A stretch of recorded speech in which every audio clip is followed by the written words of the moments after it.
this character is always there, is always ready to support or to connect or to offer a different way. And we believe that that is one of the most important messages in the whole performance, is that even when you're alone, you are not.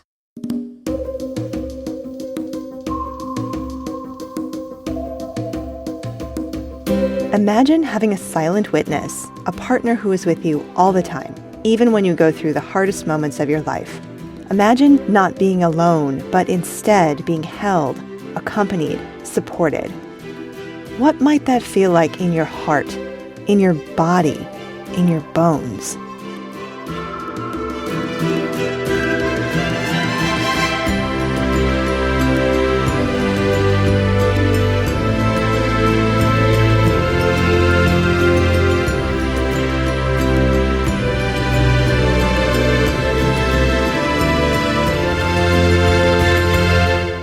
This is Shame Piñata. I'm Colleen Thomas. Welcome to Shame Piñata, where we talk about creating rites of passage for real-life transitions. Today, we have a treat for you. Today, we are joined by Alina ZIevakova, a film and theater actress and acting coach. Alina will be speaking with us about her work with Pro-English Theater of Ukraine, an independent, English-speaking, safe theater in Kyiv. Safe because it is located in the basement where there is more protection from Russian missiles and drones. Alina is here to speak with us about the war, but in a very hopeful way. She will be walking us through the experience of birthing a unique theater production called Blooming. Blooming is a powerful work that traces the path of healing after violence, finding the way back home to self after trauma. It's an important work that I've had the honor to watch, and you can too. This is the first of 2 episodes where Alina will be with us. Today she will take us behind the scenes as 3 female creators connected with their intuition to organically allow Blooming to come to life. We will learn how the piece has grown and changed over time, and we will explore the fundamental rites of passage we see happening in the show. We'll go now to my interview with Alina, which got off to a bumpy start when I realized I had neglected to press the record button. So it is amazing to get to have an hour with you. Likewise. And I've really been wanting to know more about this performance. When I watched it, I was touched by how many layers and depth it had, how many colors, how many textures, how much truth. It just really blew me away. And I'm curious, how did it come to be in the world? Thank you so much for your perception, which is so deep and soulfully rich. And yes, it would be a pleasure for me to share. So the show is called Blooming, and originally it actually was called Blooming Violence, but we will get to the point where we decided to change the name.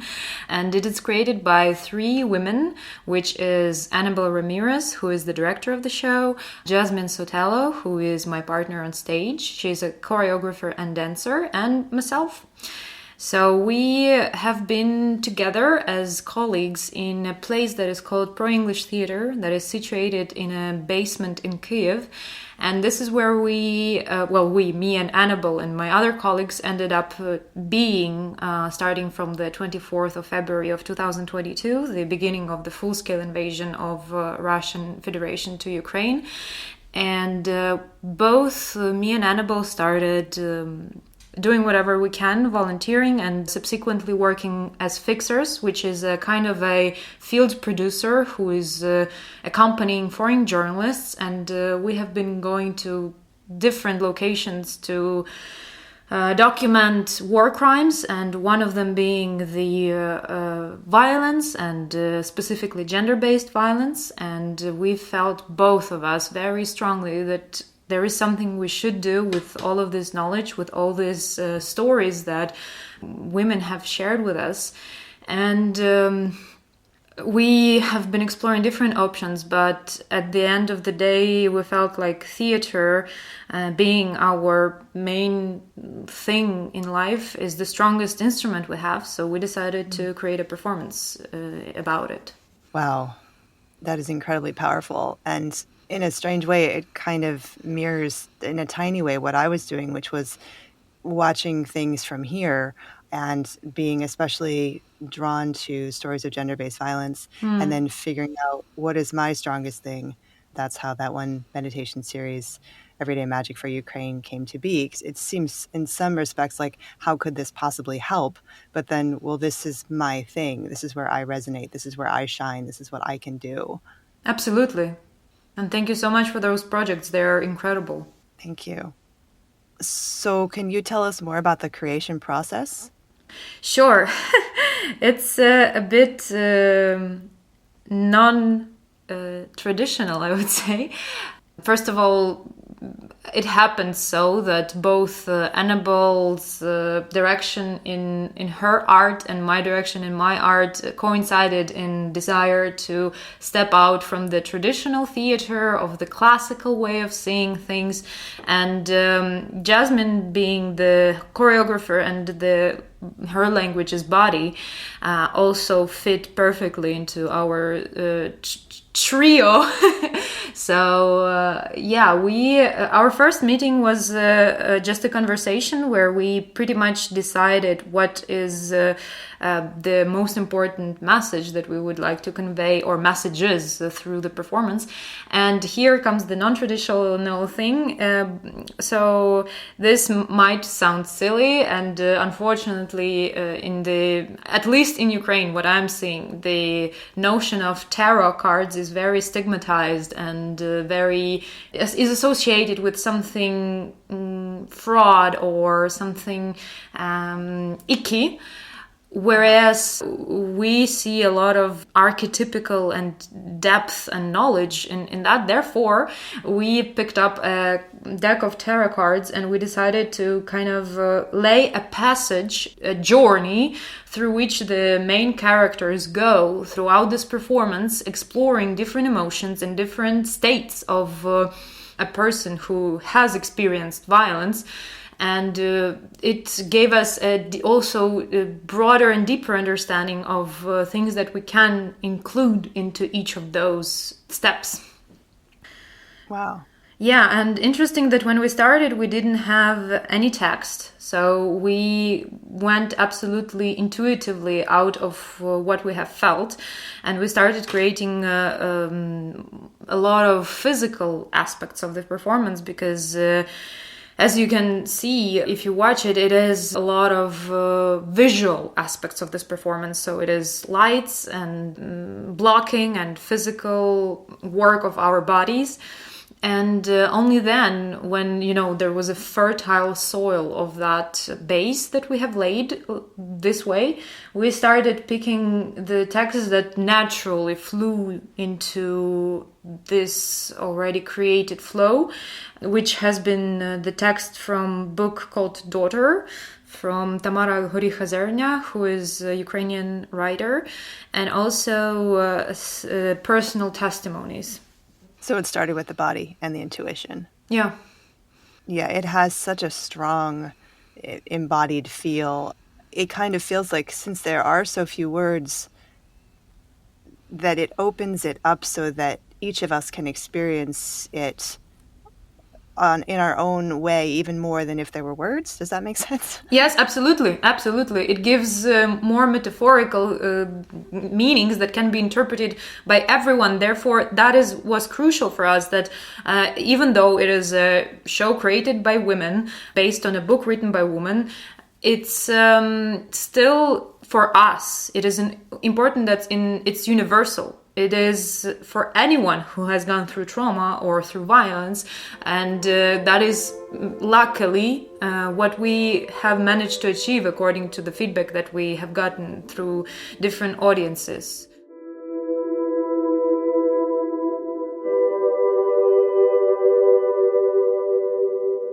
So now you have a sense of how the show came to life, but that was only the beginning of a true journey.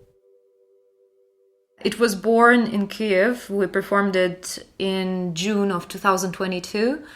And then it started its journey abroad, since we have been traveling and touring with it throughout different countries. So we've been to Italy, Poland, Denmark, Sweden with it, and we continue to plan. So our next stop will be Prague this spring. Well, first of all, we changed the name. The name was Bloom in Violence at the beginning, because again, the atmosphere in which we created it was absolutely different than the atmosphere is now in Ukraine, for example. The violence, the level of it in the air was visceral. You could feel it, you could touch it almost. And that's why it was so crucial for us to put a balancing aspect to even it out, to give a passage, to give an opportunity for people who have gone through such a horrible experience in their life to at least have a notion that there is a way, and it is absolutely individual for everyone, but here we are with some options for you. And therefore blooming, it was, this almost as if heart-beating word to balance it out. But then as the time passed and the atmosphere here changes drastically, atmosphere when you travel changes and affects your perception. And therefore, after our tour to Denmark, when we came back, we decided that how the show was developing, because it is an entity of itself. It grows with us, it develops with us, and we trust it, we listen to it, and therefore it felt like violence has no place even in the name of the show. Therefore, we left only blooming. That's so wonderful that you're letting it be a being and growing and breathing and telling you how it's changing. That's beautiful. How has it been for you? How many performances have you had, and how has it been for you as you've gone through all of those, like the trajectory? I think we had around 16. It's been different every time. It also, every time, since it's a live performance, a theater performance, it depends on the audience, because they also are co-creators with us. And at some point in the beginning, that's also something that has changed. We have been incorporating audience members. At the end, we are inviting them on the stage, and we are offering them crowns and flowers as this common ritual that we share, as they are also characters of the show, equally as me and Jasmine.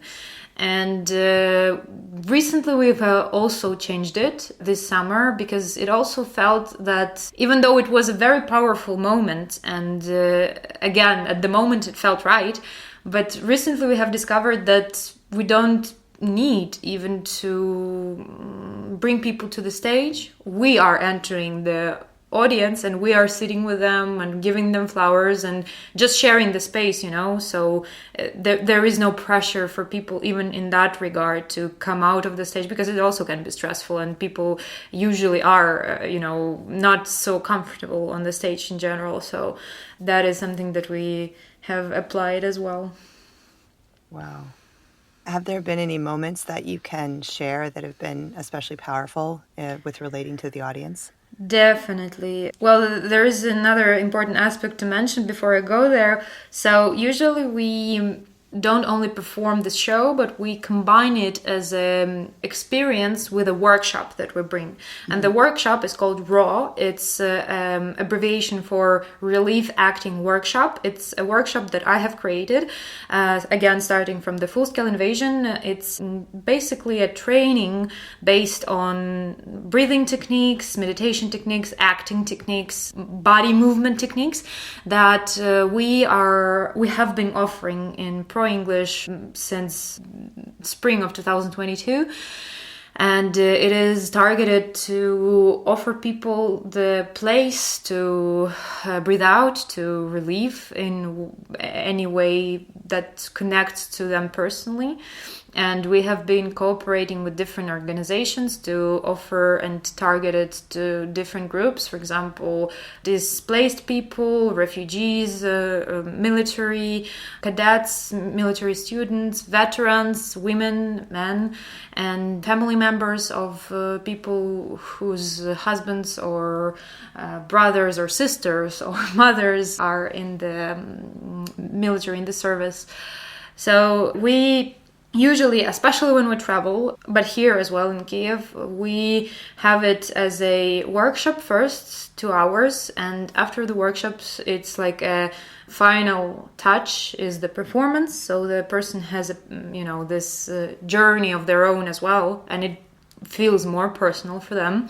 And when we were doing this in Poland, in one of the cities, because we had a tour, there was a woman who is actually Ukrainian. She's a refugee there. She came and she attended the workshop, and then she attended the performance, and she approached us and she said that this event changed her life. And she said that even though it sounds very, fundamental and maybe too loud, but at the same time, she felt like it was something crucial that she needed to grasp in order to go on with her life.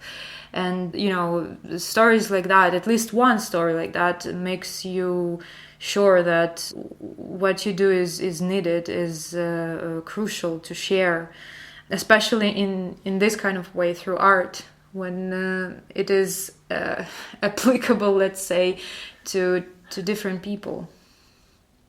That's wonderful that she felt comfortable enough to tell you that, because there may be people who felt that way who didn't actually tell you, right? Right. Wow. And I didn't know you were doing it at the end of the workshop. That really paints a different picture for me, because I know how powerful it could be to get people together out of their regular routine, more into their bodies than normal, creating community. Being in bodies, in a community, in a safe place can really open people up, bring a sense of safety, allow the hearts to open, and then to have something, once that space is being created, at the end of that, I know it can be very, very powerful. So that's amazing. Thank you. Yeah, definitely it makes all the difference in the world. Yeah. Have you ever done the show without the workshop? Yes, we have. We adjust to circumstances, and especially when we travel, we are not always able to control everything, how it goes. So in some venues we're not able, or some venues are not suited for workshops. So then we just have, also after the show, it is mandatory for us to have a discussion.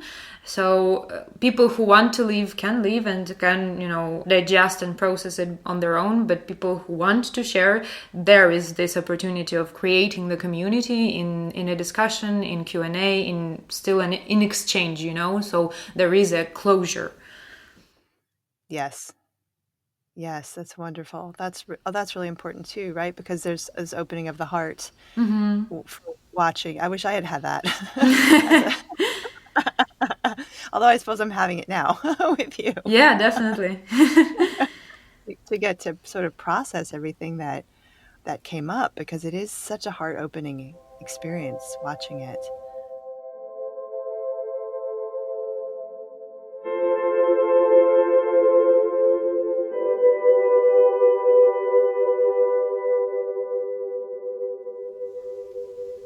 I want to go back for a second to when you said you were working with the tarot cards. I'm just curious, when you were working with them, were you like looking through the tarot cards and kind of picking the ones that felt right, that matched the journey you were thinking might be there, or were you letting them fall out of the deck, or did you do a reading, or how did you interact with them?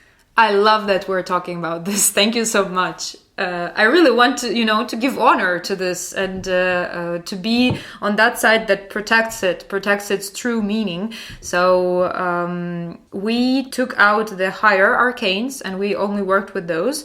And we took turns, each one of us out of 3, to having them all in front of us, picked the ones that resonate the most when we talk about this performance, and we kind of, each one of us built their own picture out of this higher arcanes, and we discussed again then comparing all three, kind of combining them into one common passage. We decided what are the most strong ones that speak to us that we can use whenever addressing each element of the performance or each stage of the performance. Wow, that's so cool. And I'm seeing the three of you now, and then there's that powerful symbolism of the three women doing this work, right?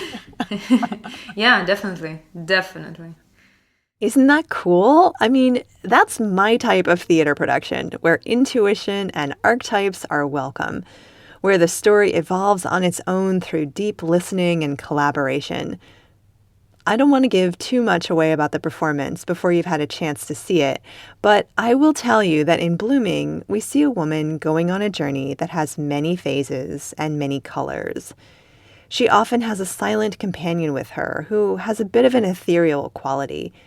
As Alina said, most of the content is delivered through movement and sound and music and lighting. There are very few words, which allows the actions to be even more noticeable. One scene that stood out for me was when this mysterious companion took out a tube of red lipstick and began drawing symbols on the wrist of the main character. Since Shame Piñata is all about rites of passage, I have to ask you a little bit more about rites of passage. I've felt like that part where she was drawing those symbols on the arm of your character, that really resonated for me as a beautiful rite of passage, and one that it was just felt like a rite of passage for me to get to watch it, right? That's the way theater can be. And were there other aspects of the show that were a rite of passage that I might have missed? Well, I guess it has several of them, because we do explore a whole journey. So we start when the main character is, in this very light and infantile stage of her life, when everything is light. Yeah, I guess that would be the most appropriate word for it.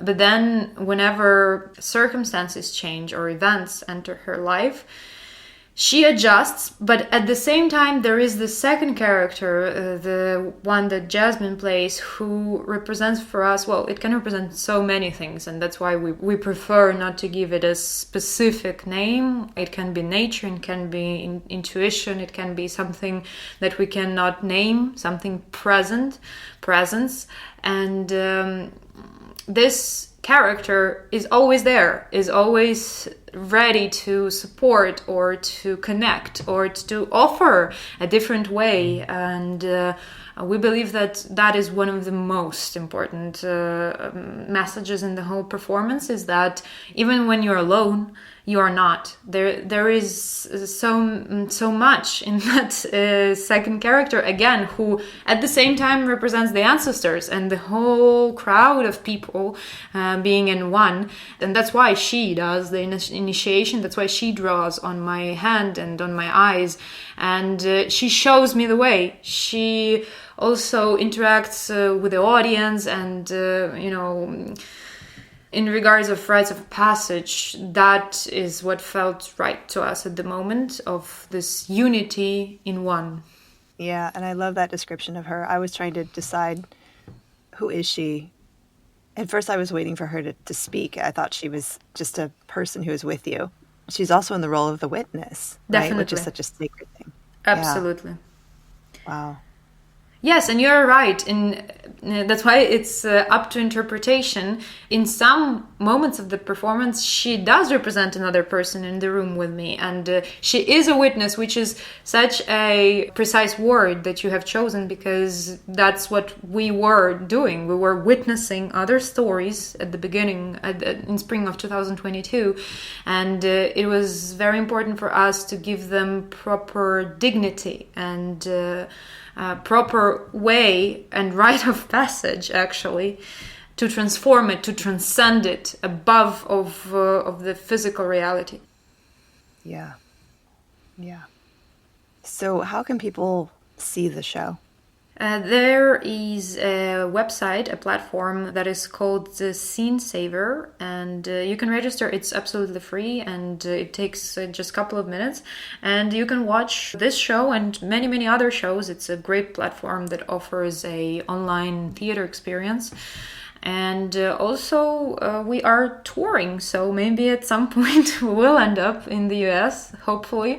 We are looking forward every time to a new location, since the experience is different, the cultural differences affect the perception of the show, and it is also very valuable, this international experience. Alina will be back with us next time to explore the cultural differences the team noticed as they took Blooming on tour throughout Europe, to highlight some of the uniquely Ukrainian symbolism within the show, and to share some of the feedback the team received from survivors who attended. In the meantime, I highly encourage you to check out that performance linked in the show notes.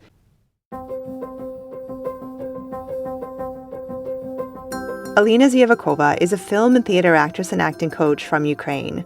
She premiered as the female lead in the film Rhino at the Venice Film Festival.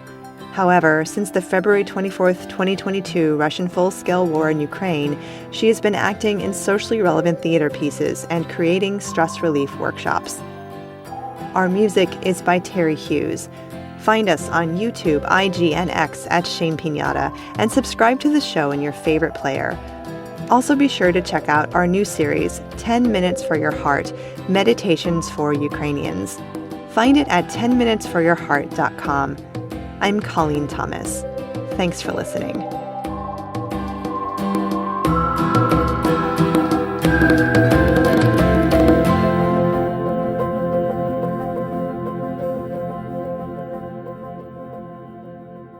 P.S. You can get 2 months of free podcasting service with Libsyn. Check out the show notes for your promo code to get started podcasting today.